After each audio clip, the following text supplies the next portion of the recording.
Hello বন্ধুরা, good morning.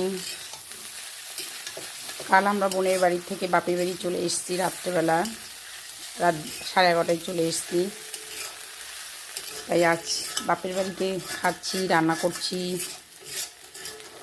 এই যে আমার আলুর সবজি বানাচ্ছি, মা বলেছে একটু রান্না কর, খাবো। এই রান্না করছি। ভাইয়ের বউ ছেলে নিয়ে আছে, ওর শরীরটা ভালো নেই। আমি এখন ভাত হয়ে গেছে, এখন আমি মাছের ঝোল করছি আলু দিয়ে। ভাই লোকাল মাছ এনেছে, আর এখনও সবজি কাটছে ভাইয়ের বউরা, ওখানে আমাকে কেটে রেডি করে দিচ্ছে, আর দেখছি কী কী সবজি কাটছে। বন্ধুরা, তখন ভাইয়ের বউ কেটে দিয়েছে আরও আমাকে শাক, আলু, পেঁয়াজ কলি ভাজা করেছি, সাথে মাছ দিয়ে ঝোল করেছি, আলু আর চাটনি করেছি, আর পাঁপড় ভেজে নিয়েছি।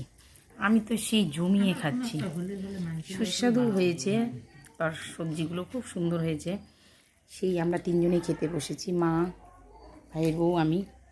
আমরা এখন খাচ্ছি, আর ভাইরা এখনও খেতে বসেনি, ওরা বাইরে খেয়ে কথা বলছি।